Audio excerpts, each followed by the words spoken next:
Bien, las buenas tardes y el buen provecho a toda la República Dominicana y el resto del planeta Tierra. Qué bueno estar por aquí con ustedes en este almuerzo de negocios del día de hoy. Yo soy José Luis Ravelo y estaré con ustedes en este programa especial de resumen de fin de año, donde vamos a estar tratando temas y tópicos de importancia para ustedes. Uno de los más importantes de todos y el tema, sin lugar a dudas, Rafael, que más ha aumentado en importancia en este programa, y es el tema de la economía. Señores, un tema que hace 10, 15 años atrás era un tema aburrido, un tema que a nadie le gustaba, que a nadie le interesaba, y poco a poco la gente se ha ido interesando en el tema de la economía. Recuerde que siempre a final de año hacemos unos resúmenes donde nos tomamos el tiempo, las 2 horas completas, para hablar de tópicos en diferentes áreas, y que estamos a través de Sentido 89.3 de 12 del mediodía a 2 de la tarde, y que vamos a estar tocando todos estos temas en este cierre, en este trecho final del año, que siempre lo hacemos. Darle la bienvenida a mi compañero Rafael Fernández. Bien, las buenas tardes a todo el público de Almuerzo de Negocios. De verdad que para nosotros, año tras año, es un inmenso placer compartir con ustedes estos programas especiales que realizamos con mucho cariño para que el público tenga una perspectiva de lo que ha transcurrido durante este año 2022 en los ámbitos económicos, agradeciendo a la Asociación La Nacional, tu centro financiero familiar donde todo es más fácil, y a Centro Cuesta Nacional y su marca Supermercados Nacional, que hacen la gran diferencia. Puntos de contacto, estamos en todas las redes sociales. Puedes darnos seguimiento a través de todas las redes sociales. No olvides que estamos en todos los servicios de podcast existentes en el planeta. Visita nuestro canal de YouTube, ahí estarás con la interacción de nuestro público. Puedes sumarte a almuerzodenegocios.com y puedes darnos seguimiento a través de televisión. Claro, Canal 79, Teleradio América 2. Claro, Canal 79, Teleradio América 2. Ahí sale en nuestro programa cada día. Así que vamos a presentar inmediatamente, Ravelo, a nuestro invitado del día de hoy. Una persona que nosotros particularmente le tenemos mucho aprecio, nuestro profesor en la universidad, y que siempre que lo llamamos, siempre está disponible, Rafael, para estos temas. El llamado de la patria. El llamado de la patria, como el pelotero aquel. Sí. Ya, gracias, nuestro señor. Profesor Carlos Cuello. Para mí es un honor de verdad compartir con ustedes un programa que le doy seguimiento en la medida de lo posible y de cual siempre aprendo. Porque estar con ustedes, de verdad voy a ser un poquito inmodesto. Sí. Pero me siento que he sido buen profesor. Sí, es la verdad. Buen profesor es aquel que sus alumnos lo superan. No, nos falta un chin todavía, nos falta un chin, profesor. Porque nosotros queremos alcanzarlo y usted siempre se está moviendo para arriba. No, lo contrario, eso se valida. Ravelo, yo quería a ver si estás de acuerdo, el mismo profesor Cuello, ya que este programa, que es un programa especial dedicado a toda la parte de economía local, pero creo que debemos de dar primero un contexto internacional, claro, para caer en lo local. No sé si están de acuerdo, vamos, en esa parte. Es correcto, se impone. Mira, hablar de la economía local, al margen de lo que es el contexto de la economía global y de la economía regional, yo creo que sería hacer el análisis a medio. Porque en un contexto de un ambiente globalizado hay una interrelación entre lo que ocurre a nivel local, a nivel regional y a nivel de nuestro país. En este caso, para nadie es un secreto que este año 2022 arrancó con una guerra de telón, de fondo. Una guerra que nos acostumbró a lo largo del año. En principio pensábamos que todo se venía abajo. Luego de la economía salir primero de la pandemia, 2020. Después la recuperación, con las consecuencias que tiene el proceso de recuperación de una economía que se redujo en sus niveles tanto de oferta como de demanda, ¿no? Pero en definitiva hubo una recuperación. La economía dominicana nos fue muy bien en la recuperación, sin lugar a duda. Pero en el 2022, cuando ya se supone que recuperado íbamos a emprender el crecimiento, resulta que esta guerra cambió muchas cosas. Sí. Entre otras cosas, arrancó alzas en los precios de los commodities, incertidumbre que de por sí se traduce en mayor volatilidad en lo que son los precios en cualquier mercado, ¿no? Totalmente. Y En el caso de la economía dominicana, se tenían proyecciones de crecimiento para este año de en torno a un 5%. Lo cierto es que nosotros hemos tenido, yo no sé si la suerte a favor, ¿no? O la bendición de Tatica, de que hemos sabido, digamos que recuperarnos en medio de la crisis. Hemos tenido esa resiliencia, Sí. se llama, ¿no? Y si bien es cierto que en principio los precios se dispararon bastante, ¿no? Que el Banco Central tuvo que cambiar su política económica, en este caso la política monetaria, la reforma fiscal, que era una necesidad dentro de lo que es un esquema de, digamos, sostenibilidad de lo que es la política fiscal, pero eso tiene un costo político. Entonces, todo esto, hubo ensayo, se lo recordarán, sí, ¿no? claro. Entonces, fíjate que la economía se enfocó a lograr lo que es su estabilidad, una especie de equilibrio inestable. Es un equilibrio en medio de un entorno convulso. Y yo voy a hacer una suposición aquí, una especulación. Si la pandemia no hubiera llegado, probablemente el gobierno que acababa de entrar se hubiera abocado a una reforma fiscal. Era algo que muchos sectores pedían a gritos. Es correcto. Y si hubiera habido una reforma fiscal y no agarraba la guerra en medio de una reforma fiscal recién aplicada, yo creo que no hubiera agarrado ahí como con los pantalones abajo, ¿no? Sí, yo pienso que el impacto iba a ser negativo, sin lugar a duda, ¿no? Complicado. Posiblemente la economía se iba a desacelerar. Y quién sabe si los niveles de crecimiento que hasta ahora estamos reflejando se hubieran quedado muy cortos. Sí. De todos modos, el resultado de la economía dominicana para el año 2022, ya se tienen proyecciones, estimaciones. Se sabe que va a girar en torno a un 5.5, digamos que un 5 como media, % de crecimiento en su Producto Interno Bruto. Esto sí podríamos decir que es bajo, que el año pasado fue 12 puntos y tanto, que está dentro de la media, que todavía eso no recupera el tiempo perdido. Todo eso se podría decir. Oye. Pero este tipo de análisis hay que verlo como tú lo decís, con el telón de fondo. No, pero ven acá. Usted puede estar seguro que a cualquier país de Latinoamérica le llevan ese 5 para que lo firme y lo firma hoy, ahora mismo. Pero es que pocas economías en la región, reflejan la solidez de la economía dominicana. Sí. No lo digo yo, lo dice el Fondo Monetario, lo dice el Banco Mundial, que no se cansan de hacer elogio a la economía dominicana, ¿no? Y ahí entonces yo le hago también esta pregunta, y es una inquietud que tengo.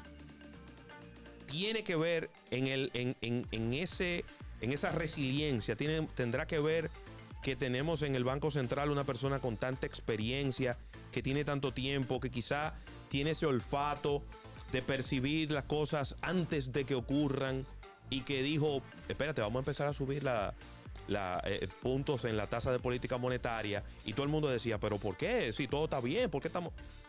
Y empezó a hacerlo mucho antes que las grandes potencias y que muchos otros países, y luego el tiempo le dio la razón. Yo creo que el manejo de la política monetaria fue uno de los puntos esenciales de lo que ha sido la recuperación de la economía y de lo que fue también el proceso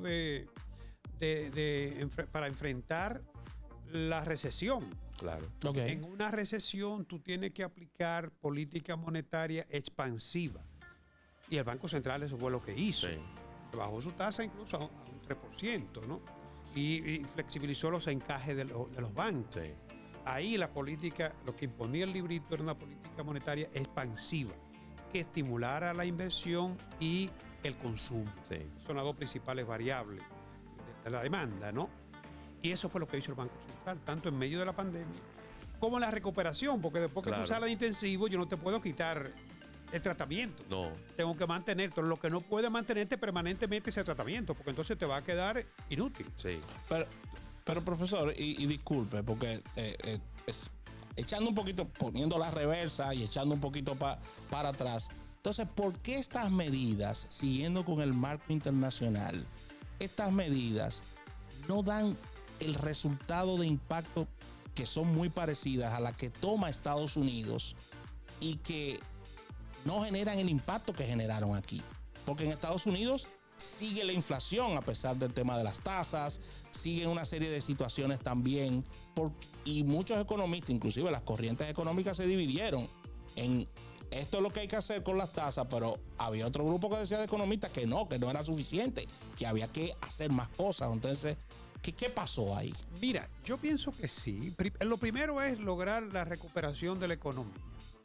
Evitar digamos, el impacto negativo en una recesión, de que la economía pueda colapsar. Sí. Eso fue lo primero. Lo segundo, la recuperación.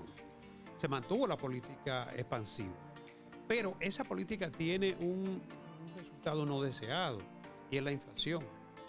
La inflación no necesariamente en este caso obedeció a los agregados monetarios. Hay que ser consciente. No. Una inflación importada. Una inflación Claro.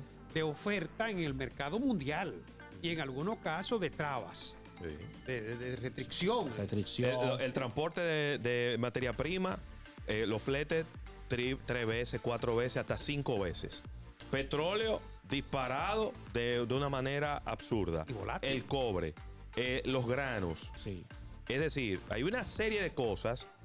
Se baja la oferta de productos desde China, porque China está cerrada en medio de una pandemia. La política y de cuando China. abre, no abre al 100%, porque todavía un año después estamos viendo que China encuentran una gente contagiada y cierran la ciudad completa. Política dictatorial. Entonces, si la oferta no está al nivel de la demanda, ¿qué hace? Va a haber alza de precios. Dispara el precio. Sí, Claro. para el precio. Eso es básico. Claro, eso es exacto. Eso es básico. Es muy válido. Entonces, fíjate que la actitud de los bancos centrales, no solamente el Banco Central nuestro, aunque hay que reconocer algo, que nuestro Banco Central fue el primero que comenzó Claro. con Sí. la política monetaria. Fíjate que nosotros teníamos una tasa de un 3% en la pandemia y en la recuperación. Sí. Y justamente hace un año que el Banco Central comenzó a subir la tasa de política monetaria. Ahora mismo está en 8.5. O sea, de 3 a 8.5, 550 puntos. ¿Sabe cuándo comenzó la reserva? En marzo. Y la reserva ya Ayer. está cerca del 4%, que eso es altísimo en Estados Unidos. Sí, claro. 6 veces ha subido la reserva, la tasa. Consecuencia, la inflación no ha cedido en la medida en que se ha aplicado esa política monetaria restrictiva. Por lo que decíamos antes, es una inflación importada, es una inflación Sí. que no depende de factores de costo nacional. El costo nacional. Pero sería insensato reconocer que sí ha ido desacelerándose. Claro. En el caso nuestro específicamente ya la inflación llegó a 9.64 en abril. Sí. Ustedes saben que la inflación objetivo meta es de un 4%, más o menos un 1% como rango de variación. Teníamos 9.64 en abril, interanual. Casi el doble. Hoy en día la última medición de octubre es 6.31. Y se espera que podríamos terminar con una inflación de 7%. Entre un 7 y un 8, digamos, ¿no? Ujú. Pero Estados Unidos tiene un 8. Sí.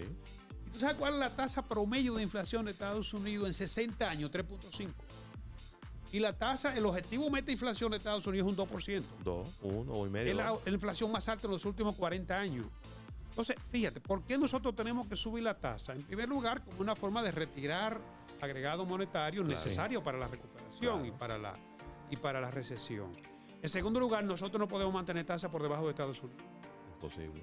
Y si la mantenemos todavía casi al mismo nivel, es porque extrañamente Estados Unidos está registrando una inflación no vista en los últimos 40 años, que es similar a la nuestra, como estamos hablando, ¿no? Proporcionalmente. Caso contrario, deberíamos tener un ajuste a otra cosa también, que nuestra moneda se ha apreciado, la poca moneda en la región. ¿Ustedes recuerdan? Casi un absurdo. Claro, pero ustedes recuerdan que llegamos Sí. a tener a 60 por 1 Claro. y ahora tú vas a buscar a los bancos a 55, 54, 55. Sí. E internacionalmente el absurdo también, un euro casi a la par, A la par. con el dólar. Bueno, inclusive estuvo por debajo del Estuvo dólar en por algún debajo. momento. Sí, las grandes monedas se depreciaron, la nuestra se apreció. Sí.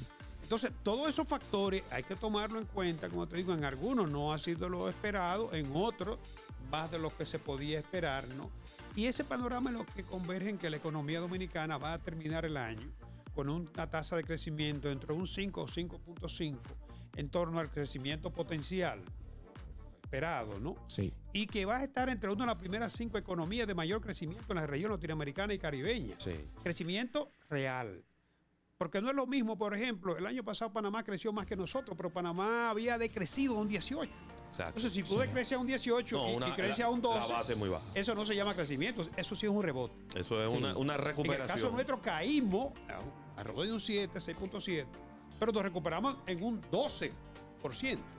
Y quiero hacer la nota de Panamá, saludo a los panameños que nos escuchan, de que Panamá pasa como la economía que mayor crece en la región, pero con mala conducta. ¿Por qué por mala conducta? Porque vuelve al listado también de los paraísos fiscales. Es decir, tú eres excelente, pero Sí. estás en este listado que ningún país quiere estar. Es una economía gris. En el caso nuestro, con este crecimiento esperado para este año, la economía dominicana estaría recuperando su per cápita, que gira en torno a los $10,000 per cápita, Sí. que para una economía como la nuestra la sitúa entre las primeras 8 economías de la región latinoamericana y caribeña. O sea, una economía que no ha dejado de crecer, o sea, no ha perdido su dinamismo con todo y la pandemia. Sí. La pandemia no le dio muchas cosas buenas. Sí, obligó a redefinir la economía, ¿no? Y a nosotros mismos nos obligó también a reinventarnos. Claro. Claro. Entonces, yo creo que en ese contexto la economía dominicana, al margen de que sí tenemos muchos problemas, no es verdad, no es una panacea, No. Claro. pero sería insensato evaluar logros al margen de lo que está pasando a nuestro alrededor. En este caso, por eso le agradezco que la introducción del programa se enfocó hacia lo que es el contexto de la región latinoamericana y caribeña, y por qué no también de los fenómenos que están afectando a la economía global. Sí, Claro que sí. y siempre será difícil evaluar una economía si no se evalúa el contexto internacional en el que está inmerso. Bueno, vamos, este es el inicio de este programa, señores, que estamos con el profesor Carlos Cuello hablando de economía de la República Dominicana. Vamos a un break comercial. Cuando regresemos, vamos a empezar a hablar de cuáles fueron esos sectores dentro de la economía que más crecieron, cuáles fueron los que menos crecieron, los que más crecieron, por qué crecieron más. Bueno, todos esos detalles en este programa especial resumen de fin de año que hacemos en este almuerzo de negocios para todos ustedes. Venimos de inmediato.